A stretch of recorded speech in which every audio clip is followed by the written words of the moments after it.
मालपुर गांव में रामचंद्र नाम का एक व्यापारी रहता था। उसकी कपड़ों की दुकान थी और उसकी दुकान पर 3 नौकर थे। मोनू, तुम अपने घर गए थे ना? तुम्हारी बहन की शादी कैसी रही? बहुत अच्छे से हो गए मालिक। अगर आपने पैसों की मदद नहीं की होती तो पता नहीं क्या होता। ये तो सब ऊपर वाला करता है, मैं तो सिर्फ जरिया हूँ। रामचंद्र बहुत दयालु था और सबकी मदद किया करता था। मोनू भाई, सेठ जी कितने अच्छे हैं। मुझे भी माँ के इलाज के लिए कुछ पैसे चाहिए। मदद नहीं, बस एडवांस दिलवा दीजिए ना। अरे तुम खुद ही कह दो ना सेठ जी से, सेठ जी मना नहीं करेंगे।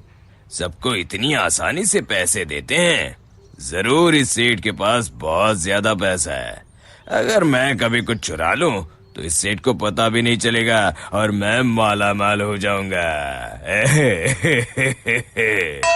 एक दिन रामचंद्र जी को हाथ में चोट लग जाती है।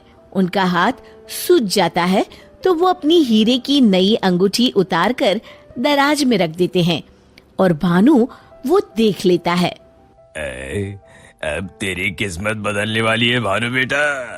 अगर ये हीरे की अंगूठी तेरे हाथ लग गई ना तो ये लहंगा चोली के चक्कर में नहीं पड़ना पड़ेगा। अपनी भी एक दुकान होगी, तू भी दिन भर सेठ की कुर्सी पर बैठा रहेगा, तेरे आगे पीछे नौकर चाकर घूमेंगे। सोचते सोचते भानु सपने देखने लगता है। उसे ये सब दिखाई देने लगता है। ओ भानु, क्या सोच रहा है? चल खाना खाने चलते हैं, सेठ जी भी आराम कर रहे हैं। तुम लोग जाओ यार, मेरा मन नहीं है। क्यों? तेरी तबीयत तो ठीक है ना? हाँ भाई, मेरी तबीयत एकदम दुरुस्त है, बस कुछ करने का मन नहीं है। चल ठीक है, हम खाना खा के आते हैं। जैसे ही लोग बाहर जाते हैं, भानु मौका देखकर अंगूठी निकाल लेता है।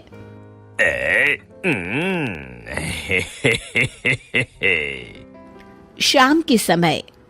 आज का हिसाब खत्म करो बच्चों, अब दुकान बंद करने का समय हो गया है। जब वे दराज खोलते हैं, अरे ये क्या, मेरी अंगूठी कहाँ गई? मोनू, भानु, भोला, तुम लोगों ने मेरे हीरे की अंगूठी कहीं देखी है क्या? कौन सी अंगूठी मालिक? क्या हुआ मालिक? अब कुछ नहीं, अब कल सुबह मिलते हैं। रामचंद्र रात भर सोचते रहते हैं। अगली सुबह। आज दुकान को दुल्हन की तरह सजाओ, हर आने जाने वाले का मुंह मीठा करवाओ, आज बड़ी खुशी का दिन है। ऐसी क्या बात है सेठ जी? दरअसल कई सालों पहले एक दिन मुझे एक हीरे की अंगूठी मिली। मैं उसे उठा के घर ले आया। उसी रात मुझे सपने में आकर एक बाबा ने श्राप दिया कि तूने पैसों के लालच में जो अंगूठी उठाई है, अब वही तेरा नुकसान करवाएगी। जब से वो अंगूठी मेरे पास थी, मुझे कहीं न कहीं घाटा होता रहता था। घर में कोई न कोई बीमार होता रहता था। पर कल वो अंगूठी किसी ने चुरा ली और वो चोर अंगूठी के साथ साथ श्राप भी ले गया। पर अगर ऐसा ही था तो आपने वो अंगूठी फेंक क्यों नहीं दी सेठ जी? अरे बाबा जी ने कहा था कि न मैं उसे फेंक सकता हूँ, ना ही किसी को दे सकता हूँ। बस मुझे इंतजार करना है कि कोई स्वेच्छा से वो अंगूठी मुझसे ले ले। तो क्या आपका श्राप मुझे मेरा मतलब उस चोर को लग जाएगा? बिल्कुल। अब वो बेचारा ना अंगूठी फेंक सकता है, ना किसी को दे सकता है। वैसे एक उपाय है। क्या उपाय सेठ जी? अरे तुम्हें क्या करना भानु भैया, अब चोर जाने और उसकी किस्मत। तू चुप कर, मैं तो ऐसे ही जानना चाहता हूँ। हाँ, क्यों नहीं, क्यों नहीं। दरअसल अगर पूर्णिमा की रात को चोर हमारी दुकान के पीछे वाले बरगद के नीचे अगर अंगूठी गाड़ दे तो वो श्राप से बच जाएगा। तो आपने क्यों नहीं ऐसा किया सेठ जी? तू मेरी जान ले ले। अरे भाई, मुझे ये उपाय अभी पता चला। कल पूर्णिमा है, कल मैं उस अंगूठी को गाड़ने वाला ही था। लो कर लो बात, अब तो चोर गया काम से। भानु पसीना पसीना हो जाता है। रामचंद्र अगली रात बरगद के पीछे छुपकर बैठ जाते हैं। तभी उन्हें एक परछाई आती हुई दिखती है। जैसे ही वो परछाई पेड़ के नजदीक आकर गड्ढा खोदने लगती है, रामचंद्र जी सामने आ जाते हैं।